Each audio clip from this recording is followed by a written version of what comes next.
Imagine that this glass is your blood and this is sugar. When you eat something with a lot of sugar and carbs, it goes straight into your blood and you get a blood sugar spike.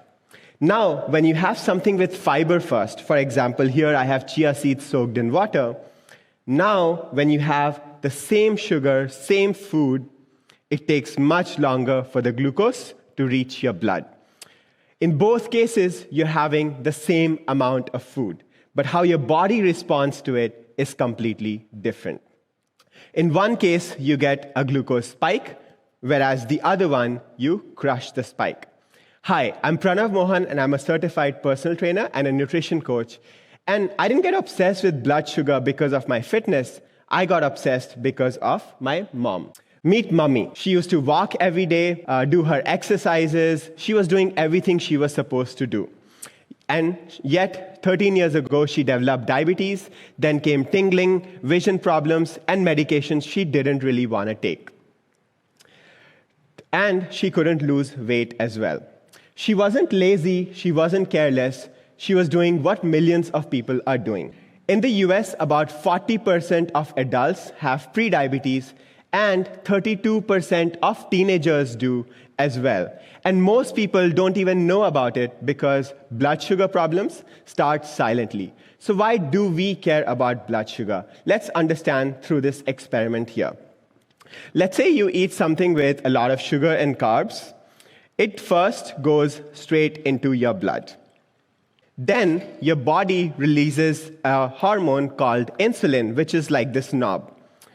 Insulin turns on this knob, and all the glucose that you eat gets metabolized by your cells. For example, muscle cells and brain cells. You keep eating, and it keeps getting metabolized by your cells. However, your cells have a limited capacity, so they can only store about so much. So when that limit is reached, insulin stops that knob, and now this is the key. It turns on the fat storage knob. So now all the extra glucose that you ate gets absorbed as fat. This is why a lot of people struggle to lose weight. Let's understand this glucose spike a little bit more. So when you eat something with a lot of sugar and carbs, your blood sugar goes up. Then your body produces insulin, and it usually overcorrects, and that leads to a sugar crash, where your glucose becomes really low. And when that happens, your body reacts in very predictable ways. It leads to brain fog, you feel lethargic, tired, you may even feel headache. It even affects your mood. Researchers did a study with couples. They gave all these couples these voodoo dolls representing their partners and told them that every day when you feel annoyed at your partner or angry, put a pin in this voodoo doll. And they found that at the end of 20 days, the couples that had the most amount of pins in the voodoo dolls had the most amount of crashes throughout the 20 days. This was really surprising. We just aren't ourselves because many times we are hangry. Your brain panics when you go through this glucose crash, and it leads to cravings hormones. And that's why when you have a heavy carb meal with a lot of sugar, you get hungry 60 to 90 minutes later. Not because your body needs more calories, but because your body wants to get out of this crash state.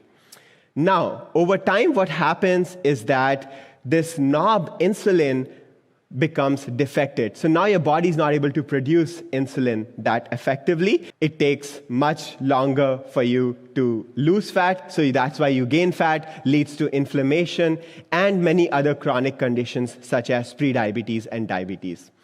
When I learned about this, I started wearing a continuous glucose monitor, which is a device that you wear in your arm, which measures your glucose throughout the whole day. I became a lab rat. I started trying out different foods that I was eating and putting it on social media as my food online journal. And a lot of people connected to it. So I want to share some of those results with you. The graph that you saw earlier was that of oat milk. Can you believe it? Oat milk, in my opinion, is just sugar syrup. It's marketed as something really healthy. It's marketed as a milk alternative. But in my opinion is just sugar syrup, and I don't recommend it to anyone. Generally, you would want to be around 30 mg, but here I had a much higher spike, and you can see the crash as well. When I had Coke, I had a similar but larger spike because it has a lot more sugar. And one of the worst days of my testing was when I did a juice fast, where I had different kinds of juices throughout the whole day. This sounds really healthy, right? You're having fruit juices, but look at that roller coaster of glucose throughout the whole day. This glucose roller coaster was worse than when I went to Disneyland. Now, these are typical sweet things that you would expect to give you a glucose spike, right? However, there are non-sweet, savory things that will also cause a glucose spike. For example, when I had dal rice or lentil rice, which as an Indian, I felt betrayed when I saw such a big spike. I was like, am I even Indian? But your body doesn't care about how the food is marketed. It cares about how it hits your blood sugar levels. So it seems like so far, the blood sugar is crushing us. How do we crush the glucose spikes? And I have 3 things that I want to talk about. The first one is exercise. So when you exercise, you can actually increase the capacity of your cells. So now your body can metabolize a lot more glucose than you were used to before. So when I had my same dal rice and then went on a 10-minute walk, it reduced my spike to 64 mg, which is still not that great, but it's better than the original. Second, nature has a lot of amazing compounds that help you lower the blood sugar response.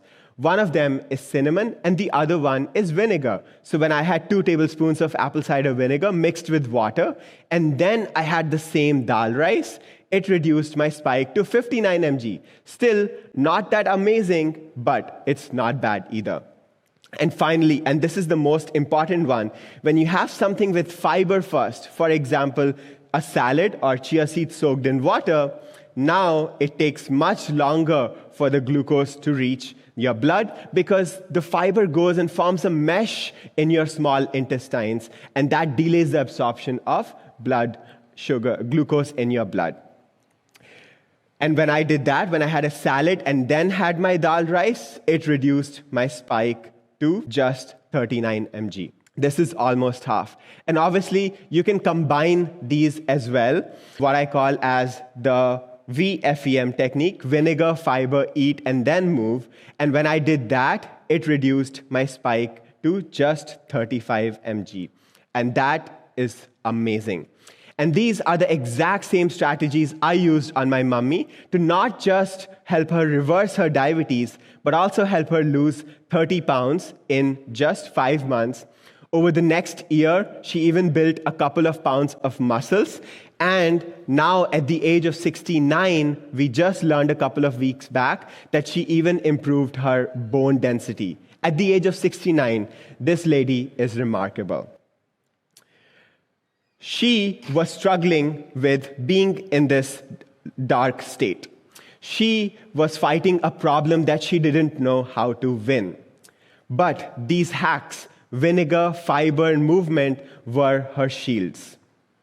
And now you have the knowledge that she didn't have, and you get to choose which glass to pick every day for your mood and for your future. I'm not asking you to change exactly what you are eating, but I'm just asking you to change how you meet the foods that you already eat. So it's time to crush the glucose spike. Thank you.